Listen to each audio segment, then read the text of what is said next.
turns of phrase. Sometimes they can be good for more than their mimetic value in getting a point across.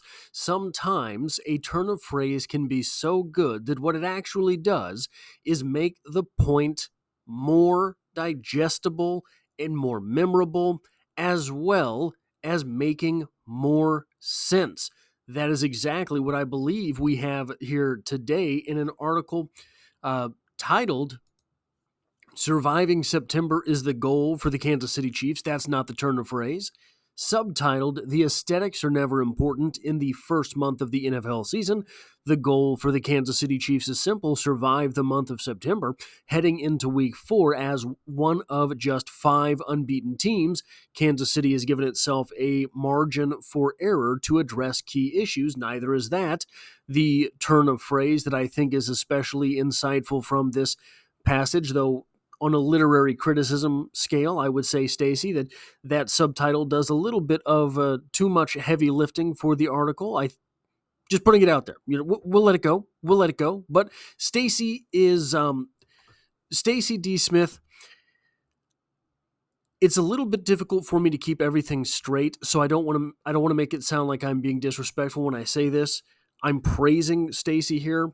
Stacy is very good at these turns of phrase, right? I think sometimes to offer a quote unquote criticism like that is to almost risk looking like you're putting someone down or saying that they are a merchant of something.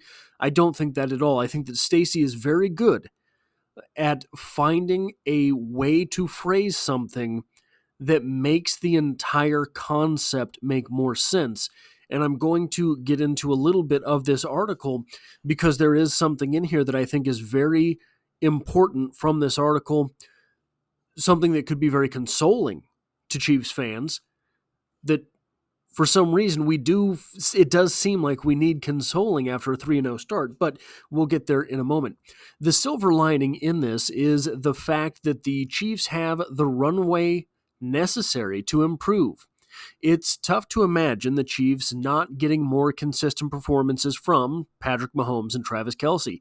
Injured players like Charles Omenihu, Isaiah Pacheco, and Marquise Brown are ostensibly set to return later in the year. This team will grow and evolve as the season progresses. Their primary objective is to stack wins while they tighten the screws. If they can continue to do that, they stay ahead of the field in the AFC and position themselves to be the top seed come the NFL postseason. Over the next 2 weeks, the Chiefs have favorable matchups with a Chargers team presently ravaged by injuries and a Saints team that was humbled on Sunday by the Philadelphia Eagles. There's a real chance the Chiefs go into their bye week undefeated when Kansas City returns for its Week 7 contest with the San Francisco 49ers. They'll likely be healthier and more mature as a team. Now, while this is a bit of tempting the fates, they'll likely be healthier. A little bit of tempting the fates there. We will take that in stride. Here's what I wanted to talk about. Their primary objective is to stack wins while they tighten screws. That is a phrase that, in my opinion, explains very well, better than ever I have on this channel, the entire process that we've seen in Kansas City, both in the 2023 and 2022 seasons. Both of those were, of course, Super Bowl winning seasons. So, in addition to the things that Stacy has outlined here, I went ahead and listed 10 things. They include those things, but these are basically individual performance things that are likely to shape up during the season. And I think we can get into things beyond that. One, Charles Omenihu will return from injury. That's the one guy that we're pretty sure has a this season timeline and is in fact apparently looking ahead of schedule. Hollywood Brown returning from injury. We think that might be towards the end of the year / beginning of the playoffs. We expect the Chiefs to be in the playoffs, so it could be that Hollywood Brown is actually available at some point for the Kansas City Chiefs this season. Isaiah Pacheco, now this is returning from injury. Now this is a little bit more on the shady end of things because we have had some verbiage from Andy Reid that makes it sound as if the idea that Isaiah Pacheco will return this season is on the fence, is not a guaranteed thing. We do believe, and I think we all believe, that at some point Travis Kelce will wake up and will become, again, at least some form of Travis Kelce, some shadow if that need be, but I think the whole Travis Kelce is still in there. Patrick Mahomes will wake up. I think part of what we're seeing with Patrick Mahomes not being the full Mahomes is that there does seem to be an element of unique route combinations in this offense. If that is the case and that is causing the issues that we're seeing with the levels that Patrick Mahomes has been struggling with, he's underthrowing things. Is he underthrowing things, or does he believe those routes are on a different level? Still, he should be seeing the wide receiver to throw to him, but does he believe that wide receiver should be on a different plane of the defensive backfield? Number 6, Xavier Worthy hitting stride. Xavier Worthy's still a rookie. Rashee Rice in his rookie year did take off towards the end of the year. It was week 12 that I would say was his real jumping off point, his first 100-yard game. I believe it was against the Raiders. I think that was the jumping off point for Rashee Rice in his rookie year. Xavier Worthy, I believe, at some point will really hit stride. We saw one good performance from him and 2 performances where he was kind of a little bit invisible. Being a rookie, I think this is when he starts. I think that there is going to be a point where he starts taking off. Jaden Hicks might see the field at some point on the defense.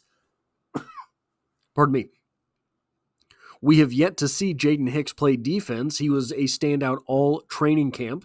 He was a standout in the preseason, but we have not seen him yet in the regular season. And then there is a flurry of players. Pardon me, I apologize. There is a flurry of players who were limited in the preseason and are maybe, hopefully, starting to get their sea legs about them. Nick Bolton last week, we finally saw a return to some type of form. Nick Bolton had been one of the laggards through the first 2 weeks of the season, and in week 3, he looked like prime time hit stick Nick. He really emerged in run defense and maybe saved the game with that final defensive stand. If Nick Bolton has returned, I think that it does. So the defense didn't look altogether great against the Falcons, but I thought that at times it looked more steadfast than it had versus either the Bengals or the Ravens. If Nick Bolton's reemergence, return to form has anything to do with that, then I think we can count on it more going forward. Justin Reed returning to form. Justin Reed, you remember, was limited during a lot of training camp. Justin Reed has not looked good this season. He looked especially, I would say, drab versus the Falcons. I thought that he had a very bad game versus the Falcons. Justin Reed is not a bad player. If he is able to return to form, I think that the defense itself could take another step forward. He was a guy that is very good in run defense as well. So that leads us into number 10. Jalen Watson was limited through much of training camp as well. The Chiefs staff seem to want Joshua Williams to be the guy that emerges as that number 2 cornerback, but I think it's going to be Jalen Watson. I've always said that I think it's going to be Jalen Watson. if Jalen Watson is not playing to the standard that he can play, and I don't think he is, he does seem to be a half step behind what it is that I thought I had witnessed the past couple years, then as he gets his legs under him, the defense will tighten up as well. But there are a number of other things here. You have offensive tackles that are rough right now. Should Kingsley Suamataia / Wanye Morris find their feet during the season, which I don't have them on this list because I think that is a less guaranteed thing than these other 10 things. Should one of them hit stride, should one of them really figure out what it is that they are doing on that left side of the offense gets to a whole new level. That left tackle right now is being targeted by defenses and I think that's part of what we're seeing with Patrick Mahomes, with Mahomes being so hesitant and so quick to leave the pocket. Then there's the route combinations. All of these things. Pardon me, I don't know what's going on. That's all I have for this video. If you like or appreciate what it is that I do here, hitting the like button really does help me out, as it tells YouTube to share this video with other Kansas City Chiefs fans. And if you find yourself here by chance but not design, the Chiefs are the only thing I talk about on this channel, dropping multiple videos every single week.